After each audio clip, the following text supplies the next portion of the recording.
Hello, everyone. Welcome back to the Jet Podcast presented to you by IABI. My name is Iyad, and in this podcast, we interview aircraft sales brokers, charter brokers, operators, and we discuss with them private aviation, business aviation, and we learn and hear from their experiences.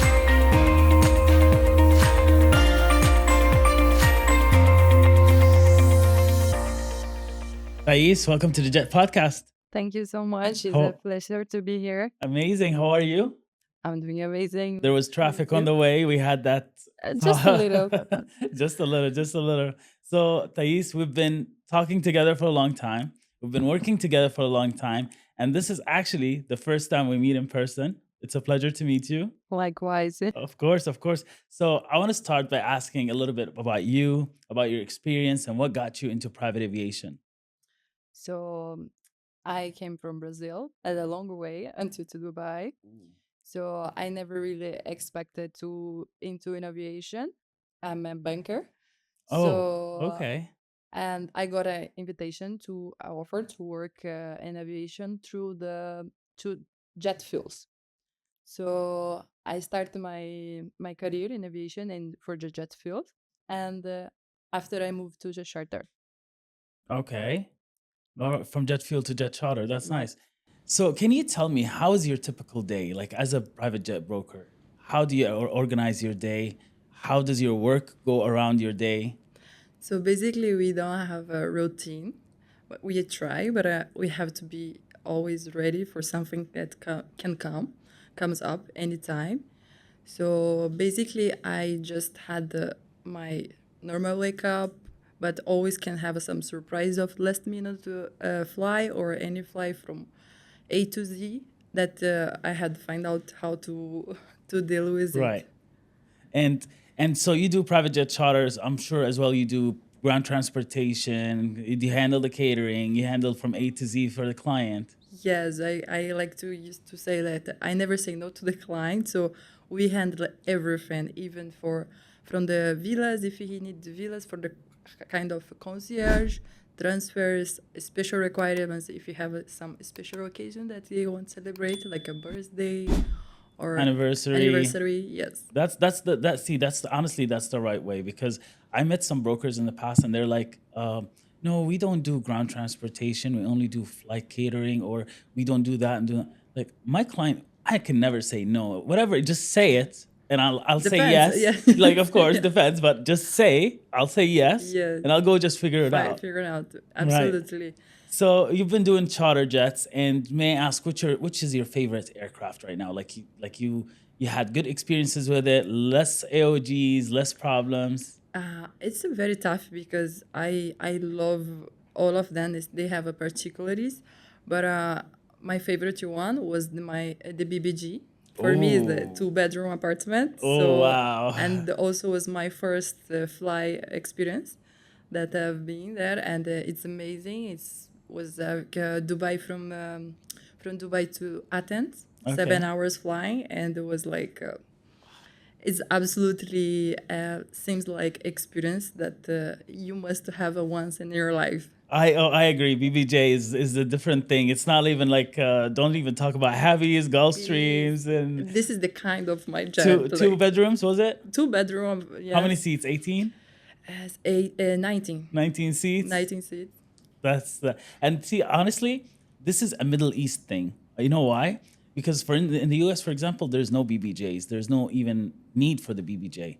But in the Middle East, it's a different market. They really like enjoy for that because usually they travel with the family, so the family can really like be comfortable. The kids can go around, Run around, yeah. and they can rest. Even sometimes I quote BBG and Lineage 1000 is my favorite, and they can 1 hour flying, but they also can take a rest if they have some meetings in the way. Like Right. it's absolutely They can sleep comfortably. They can take super showers. comfortable. It's better than my bed. So I can rest. I agree. It's a king size bed, like a shower, everything. It's beautiful. Wow. And let me ask you this. So you had flights in the past. What was the most challenging flight that you had? Like you felt so stressed.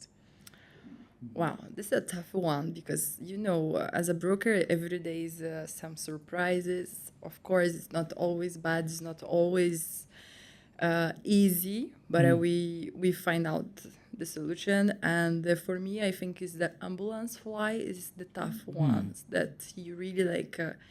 It's you get like the risk to do the flight, and also to deal with other risks of to make it happen for the risk for the client Of itself course. and for the risk of the all the logistics. Yeah, I mean, Medevac. Sometimes you need to prepare with doctors. You need to arrange with medical equipment and the clearances, and it's a. But my question, give me an example of a flight that you had, and you were like, okay, so this was the most stressful flight for me. I think it's still the ambulance because in that flight we had, like I said, Dubai from Dubai to Cairo, and the client was quite very impatient. She was trying to even go attack the pilot because she was has some chronic attack, panic attack. So it was really like hard to deal with it because even the medical on board wouldn't control her. So I think for me it was like really the challenge because what to do, like what I can do for that is just to keep calm and But, like make that's it. on board. Yes, The it's on aircraft was board, and flying. this is something that we have to really manage because we are not there. So we are trying to manage everything from the ground, and at the same time, we never know what's really gonna happen. But 100%. yes, but I had like a many other experience that was challenging, like AUGs. AOGs. That That was was gonna be like my next question. is like a nightmare for every broker. It's But part of the industry. Frequent flyers, they understand it happens. But how do you deal with the situation? Let's say what the last AOG you had. What was it? I would just sit and cry. No, I'm kidding. You start praying, but yes, this is very like is a trick because most of the brokers they panic. I True. did panic also my first flights. Although like have a stomach ache, like what am I gonna do? And I think my tough one and the last one was the 10 minutes before the clients arriving, and it was very important for him because he was coming back from vacation from Bodrum to Riyadh. And okay, we have some energy, we cannot fly. And okay, so what should I do? So first of thing, just keep calm because whatever how more you panic, more you cannot think about what's the next steps, what you're gonna do, True. because this is very tough situation because you really must to think. It's more that you have to create your own strategic, of course, trying to search again, but don't limitate yourself just for the tools that you have. Right. Call your gurus. I Yes. always have my good colleagues that they have a lot of experience, so they always guide you for if you cannot find the best solution. So this one was basically I had to bring. So was the flight was in Bodrum, and they was to fly and then in Riyadh, and we have to bring the best solution for the make the client fly on the same day was bring it from Baku to Bodrum. Wow. Activate a fly like a last minute, and in basically 7 hours we make it happen. And but in the end, the client was super happy because it was amazing upgrade. Yeah. It was the from the Challenge 850 to Lineage 1000. Oh wow. So That's an he was super upgrade. happy in That's the an end, upgrade there. and yeah, and he always does say like, "I'm never gonna forget what you did for me," because it was very hard because he was already there, and instead of just giving his excuses to him and say sorry, I say like, please, I will be super transparent with him, and I update him every movement we had.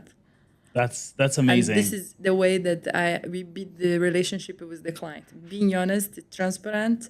Don't try to fake acknowledge because they know and they know this. And this Right. is how you're gonna Lose. lose, and the client knows, and you cannot. they fly private. They've been in this situation before.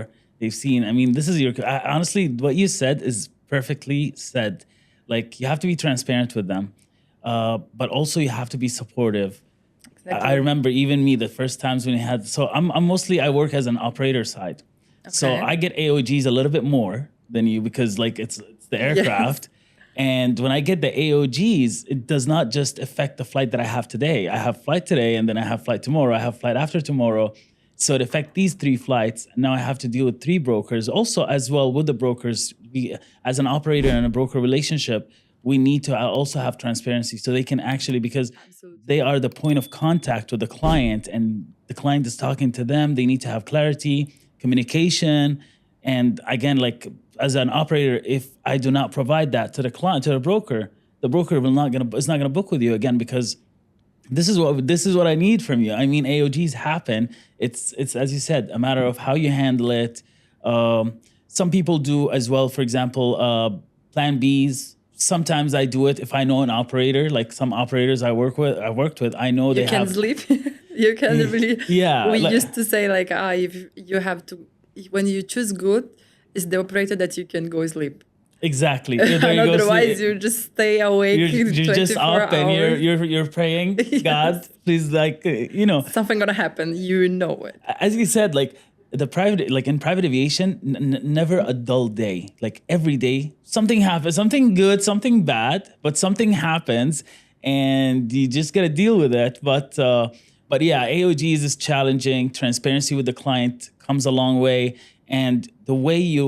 Again, they do fly private. It happened to them before, but now they see your reaction towards this AOG and the difference between what you did and the other brokers did.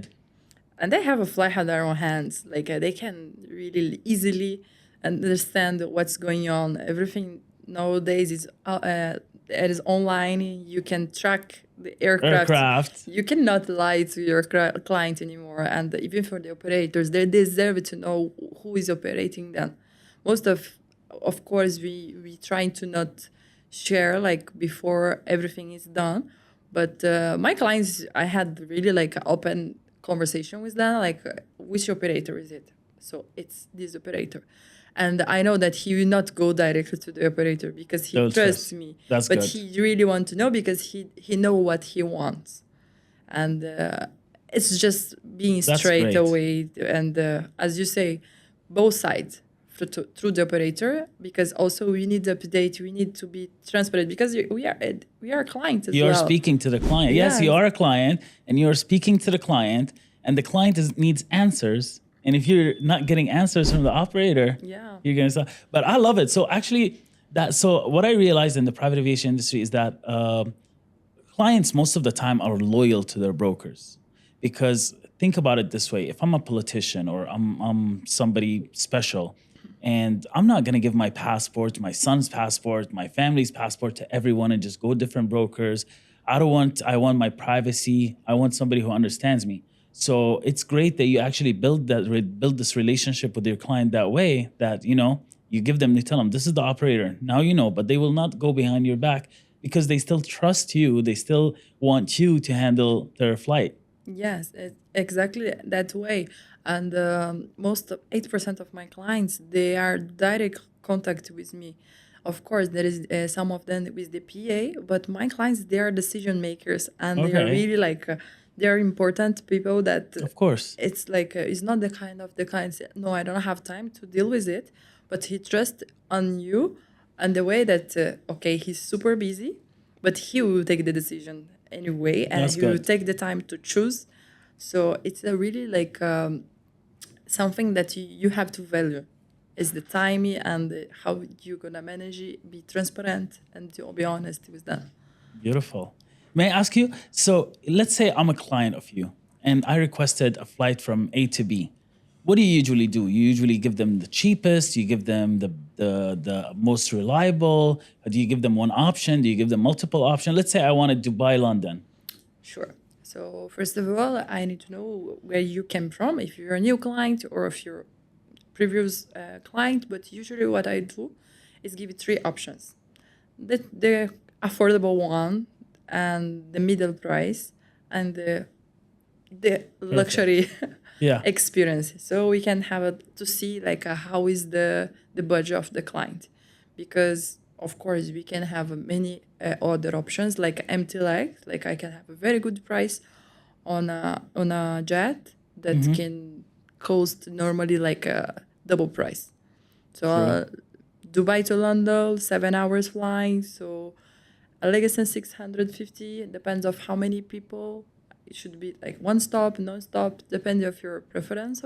Right. But yes, I never limitate myself to just like the few options, but I give it to just to see. And also, if the client doesn't have a knowledge about aircraft, I try to explain as much I can match with their needs. Okay.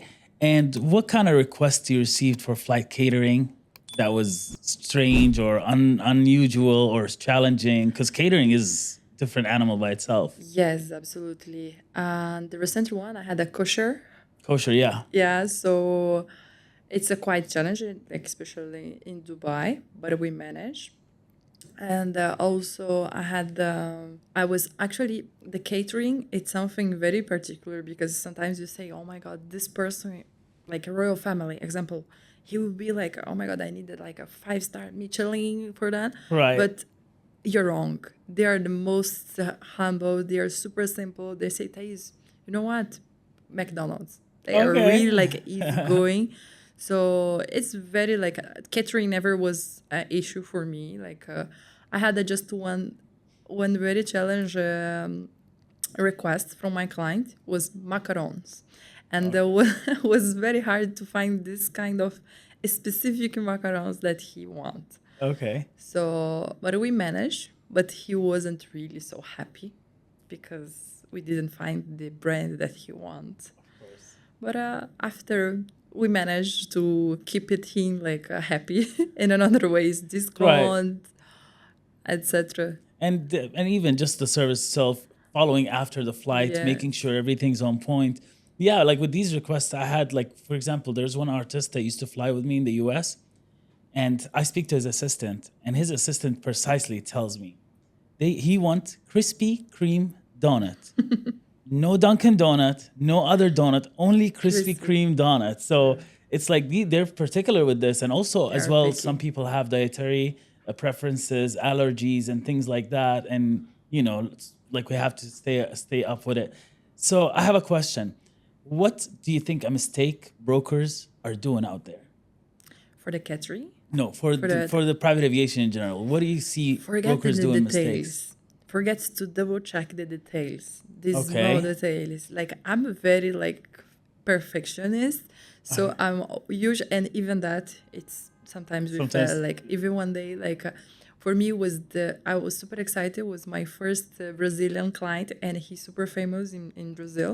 He's a entrepreneur, very famous, and I was super happy that I was made this flight for him and his birthday. And he wants transparent balloons, and he was in the Red Sea, and this new hotel in the Red Sea, and he is coming to Dubai. Okay. And I really highlight like 10 times for the operator, please, transparent balance. He doesn't request so many things, just transparent balance, you know? And then in that time, you feel like, if you cannot find, I want to really in person deliver this transparent balance for you, but just trying to find it. And they say, no, that's fine. I will find out this balance. We're going to figure out. So the first thing when the client land, Okay. I was say, hi, how are you, Thais? Was really nice, but where was the balance? The transparent balance. The operator forgot it. Wow. So I was like, you know, no matter how beautiful, how most perfect you try to do the mistakes, the small mistakes can be like, he will remember, you know, I know it's small, but at the end of the experience, he will remember you. The first thing when he landed, he I say asked like, you for the balloons. yes, like no matter like how perfect it was the flight, it's like, where was the transparent balance?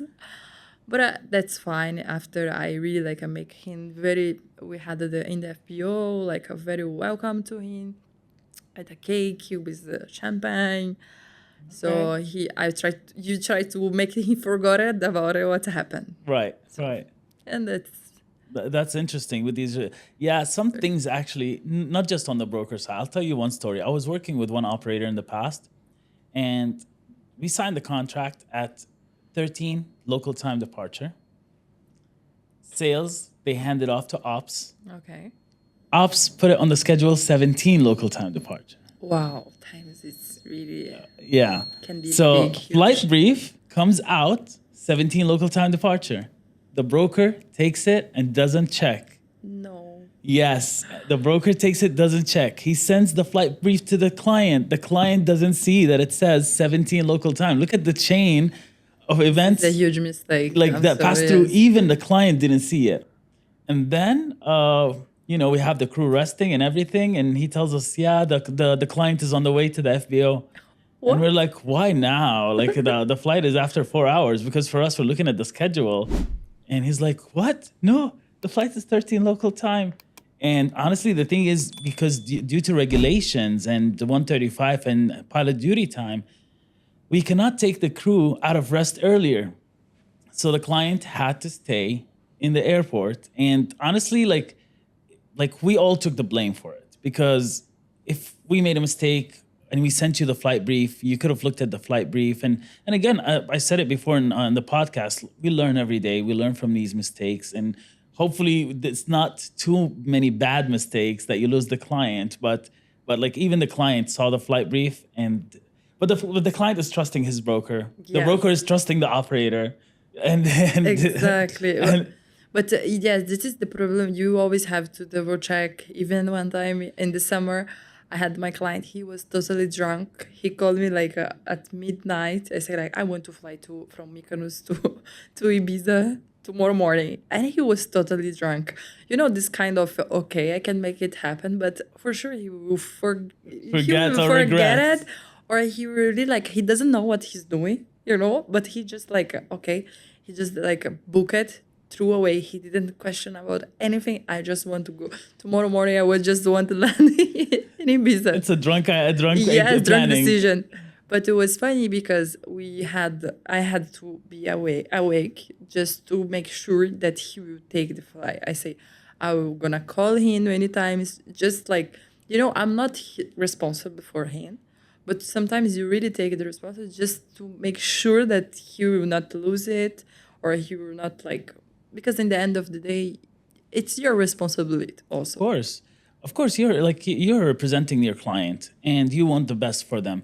And I understand these situations. They're drunk. They're like, yes, I want to fly. Sometimes not even tomorrow. Sometimes now. Sometimes, yeah. But in this case, the thing is, if you actually booked a trip for him, and he woke up tomorrow, he's like, no, that was a drunk idea. Well, the cancellation is going to be 100%. He's not going to be happy. It's not a joke. And it will create something between you and the client, because you did what the client asked, and now he wants a refund, and you cannot issue the refund because the operator is already paid and the operator is already in position and things like that. So yeah, it's like you medicate to try to find, look, you still want it. Are you sure? Are you sure? This kind of client, you have to be strong. And they know some clients, they trying to play around, or just like, make you think you are dumb or something like that.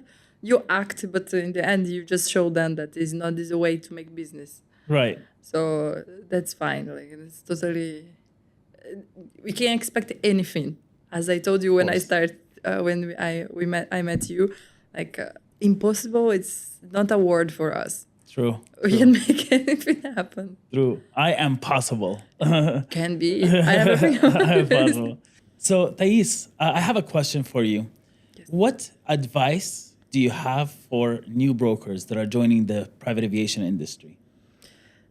First, being patient and passionate about what you're doing, and keeping learning always. Okay. Yeah, I agree. As I said it before, learning is a key. And then, as we mentioned, like it's part of your lifestyle, that the job is part of your lifestyle. So you need to love your job to actually take the stress, especially between either like AOG situations. Like we have problems with that. Like now you gotta source another plane. You gotta deal with an angry client. You gotta deal with the delays. And if in Europe, Now you got to deal with different slots and Yes. that. So it's like with the stress around it. But I agree with you. I agree. Like patience is key. And it looks like a fancy job. Everyone think, wow, your job is so nice, it's super cool. But nobody see how many nights you're not sleeping, waiting for many decisions and being stressed out for many reasons. So it's not that fun. But at the end of the day, it's worth because you change many experience and make unforgettable. That's true. For many people. That's true. I get the same Either thing. good or bad. Either good or bad. I kind of get the same. They're like, oh, you work with private jets. That's nice. I'm like, you don't understand the brokers that are yelling at me right now because we have an AOG and the situation is happening. Or, we send the catering to the aircraft. The FBO gives it to another aircraft and the flight goes 5 hours without catering. And but keeping smiling is like keep nothing smiling and keep going. So, my dear, it was a pleasure meeting you. Thank you very much for jumping on the podcast. Thank you so much. It was really a pleasure to be here with you and share all this experience. And I'm looking forward to share more experience and etc. Beautiful. And more business together, please. Please. We have to. We work together. Thank you very much, dear. Thank you. Thank you, everyone, for watching the episode. Please make sure to subscribe to our channels and to our social media accounts, and we look forward to see you in the next episode.